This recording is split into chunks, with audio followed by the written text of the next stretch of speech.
Bom, na verdade, o primeiro caso que eu queria comentar sobre o debate foi uma coisa que aconteceu ali fora dos estúdios da Globo. Recebi aqui uma mensagem reencaminhada pelo WhatsApp, então eu não sei de quem é a autoria, mas estava dizendo assim: urgente, TRE tenta acabar com o ato do Perifa e UP por democracia nos debates. TRE e PM tentam intimidar Léo Péricles durante a sua fala de encerramento do ato em frente à Rede Globo. Estamos resistindo mesmo na chuva e gritando por justiça e contra o racismo. Eu não sei se a mensagem quis dizer que o Léo Péricles estava lá simplesmente denunciando o racismo que existe na sociedade brasileira, se foi isso, é legítimo, ou se ele estava querendo denunciar o racismo de ele, Léo Péricles, não ter sido convidado para o debate da Globo. Se foi isso, é uma grande bobagem. O fato é que a Justiça Eleitoral tem regras próprias sobre quais partidos obrigatoriamente devem ser convidados para os debates e quais as emissoras não precisam convidar.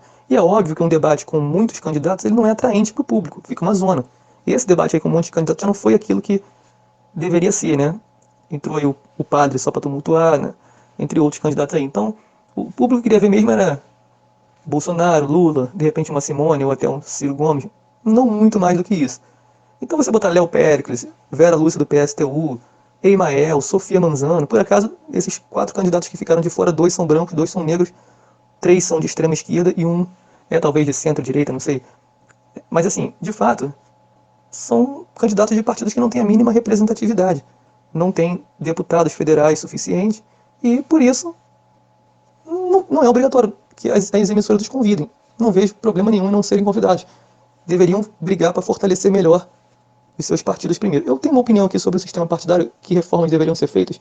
Eu acho, por exemplo, que a UP deveria ganhar uma carência nesse sentido aí, porque é um partido novo, mas o PSTU e o PCB estão aí há um tempão e nunca conseguiram se fortalecer a ponto de eleger uma bancada mínima. Então, desculpa, não tem por que serem convidados para debate nenhum. Minha opinião é essa. Se houve realmente violência ou intimidação das forças estatais contra a UP, aí realmente eu lamento, né? Condeno claramente, mas isso a filmagem não mostra em ponto algum. Quem se preocupou em escrever o texto deveria ter filmado ou mandado a filmagem inteira. Infelizmente não foi feito, então não dá nem para comentar nada nesse sentido. Em quarto lugar, eu vou mencionar a briga do Eduardo Paes com o Fabrício Fasano no Twitter, que foi originada a partir dos memes do debate. O Eduardo Paes postou: padre de festa junina, Soraya hoje é minha musa, pronto, falei. E ele foi xingado pelo ilustre desconhecido que é, ou era candidato a deputado estadual pelo PL, pode até ser que com seus 15 minutinhos de fama ele acabe até se elegendo aí, né? Mas aí ele xingou o Eduardo Paes xingou ele de volta mais pesado ainda. Eu não vou nem ler aqui para não tomar strike, mas fiquem e tirem vocês as suas conclusões. Em terceiro lugar, o Partido Novo de Esquerda. Eu tentei achar esse trecho aqui na internet, ainda não consegui. Mas para quem assistiu o debate, vocês viram a parte em que o padre Kelman ele afirma que no debate são 5 contra 2. Ou seja, que todos os outros candidatos estariam mancomunados contra o Bolsonaro e a favor do Lula. E não só isso, ele chega a afirmar que todos os outros candidatos, tirando ele e o Bolsonaro, são de esquerda. É isso mesmo que vocês entenderam. Segundo o padre Kelman, Simone Tebet, uma histórica defensora do agronegócio, Soraya Tronic, do partido União Brasil, que é claramente um partido de direita, e pior, Luiz Felipe Dávila, do Partido Novo, todos eles, segundo o padre, são esquerdistas. Essa é a típica mente delirante dos bolsonaristas. E aí ele citou um monte de bobagem, né? Venezuela, aborto, ideologia de gênero, falou que faculdade está ensinando militante de Che Guevara. Essas bobagens que você vê aí nos WhatsApps da vida, né? Basicamente o padre é um tiozão do Zap com direito a ir pro debate. E pior que, assim, para ser justo, realmente a Simone Tebet, a Soraya Tronic e até mesmo o Ciro Gomes, eles atacaram mais o Bolsonaro do que o Lula. Até uma coisa normal, né? Por todo o histórico, a Simone e a Soraya participaram da CPI da Covid, o Ciro Gomes já é uma pessoa mais de esquerda mesmo e tal. Só que o candidato do Partido Novo, ele claramente amaciou pro Bolsonaro. Ele criticou, sim, mas ele falou como se a corrupção do Bolsonaro fosse uma coisa que o Bolsonaro quase era um coitadinho, que não teve forças para se levantar contra ela, e ele teria. Já o Lula não, o Lula ele tratou como corrupto mesmo e bateu forte. Então foram tratamentos bem diferentes. Que talvez você não conheça. Eu vou votar sem presidente da República. Sabe por quê? Porque o povo brasileiro está cansado de gente da sua espécie. Da sua espécie? De gente mentirosa, de gente que tenta tirar proveito. Você nem deveria se apresentar aqui como candidato. Nem deveria se apresentar. Sou eu, senhor? Você nem deveria se apresentar. Da onde você veio? Da igreja. Da onde você veio de igreja? Você enganou os que padres. Igreja? Ou você aprende a respeitar e fecha a boca quando alguém estiver falando, mas eu não estou vendo na sua cara um representante da igreja. Porque você não percebeu. Eu estou vendo um impostor. Eu estou vendo alguém disfarçado aqui na minha frente. Que eu não sei como é que conseguiu enganar tanta gente. Talvez porque o seu chefe não pôde ser candidato, você resolveu ser o candidato laranja. Você e entendeu, vai dar esse serviço aqui, se prestar a esse serviço de enganar o povo que está assistindo o debate. O povo quer escolher um presidente. O povo quer escolher alguém que cuide dele. O top 2 é o Bolsonaro vestindo a carapuça. Eu peguei esse trecho aí do Plantão Brasil, mas a parte depois que eu me refiro, ela acabou não aparecendo no corte, mas eu vou explicar aqui para vocês, né? O Lula bate boca ali com o padre e no final ele chama o padre de candidato laranja. O Bolsonaro pediu direito de resposta quando o Lula falou isso, que o padre era um candidato laranja.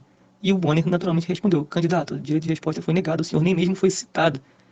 Isso foi muito engraçado porque, na verdade, o Lula não estava se referindo ao Bolsonaro, embora alguns tenham insinuado durante o debate que o padre era um laranja do Bolsonaro. Na realidade, o Lula estava falando ali era do Roberto Jefferson, que foi o candidato inicial do PTB, que foi vetado porque é ficha suja, e o padre entrou no lugar dele. E para mim o top 1 desse debate, com certeza, foi a troca de ataques entre a Soraya Tronic e o padre Kelman. Para mim isso foi melhor do que qualquer programa de humor, eu gargalhei. Cala a boca, padre! Chegaram a fazer aí uma comparação do padre com o Augusto Aras, que é o maior engavetador-geral da República e o defensor ferrenho do Bolsonaro, né? Nada que Bolsonaro diz que não tem escândalo nenhum de corrupção provado no governo dele, porque, claro, depende unicamente desse homem aí botar os escândalos pra frente, ele não bota um. Fred do Scooby-Doo revelando que, na verdade, o padre é o Carluxo. E a Soraya, será que ela foi a garota que bateu no padre?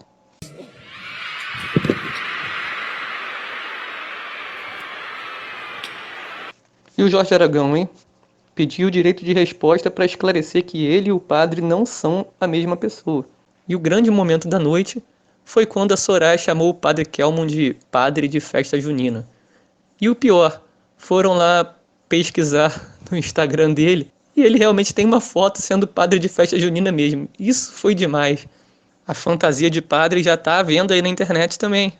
Esse aí eu achei injusto pra caramba, né? Isso aí é meme de algum petista ressentido, colocando o padre para casar o Bolsonaro e o Ciro Gomes. O Ciro Gomes vinha batendo muito no Lula, é verdade, mas ontem ele teve um comportamento até mais polido. Talvez teriam que ter trocado aí, o certo seria ter colocado o Luiz Felipe Dávila como noivo nesse meme aí. Talvez tenham feito o meme já antes do debate, sei lá. Para concluir, muita gente diz que debate bom é aquele que se discute propostas. Eu tenho uma leve discordância disso aí, porque as propostas são importantes, a gente precisa saber o que cada candidato pretende fazer caso eleito. Mas não apenas o que ele pretende fazer, é se ele tem condições de fazer. E para isso, a gente precisa sim inquirir o passado dele. Então eu acho que é normal um pouco de, entre aspas, baixaria, né? Quando um candidato começa a acusar o outro de alguma coisa. Eu acho isso importante, porque não adianta o candidato defender uma proposta se o passado dele sempre foi contrário àquilo. Até certo ponto, esse debate de ontem foi demais, né? Foi mais zoado do que realmente uma discussão política. Em parte, né, graças ao padre, que claramente não era para estar ali. O Léo Péricles acrescentaria muito mais ao debate do que ele, mas são as regras da justiça eleitoral, a gente tem que seguir. O partido do Léo Péricles não tem direito a estar no debate, o partido do padre vai ter pela última vez, porque na próxima cláusula de barreira eles também não passam. E é isso, com o tempo a gente vai conseguindo qualificar mais o debate, diminuindo o número, tendo personagens mais sérios ali debatendo o futuro do país, mas sempre vai ter que ter a zoeira faz parte. Sem a zoeira a política fica chata, e a política tem que ser séria, mas eu não acho que tem que ser sisuda. Eu sou Leandro Rocha, se você gostou desse vídeo, deixe seu like aí, e domingo agora, votem consciente.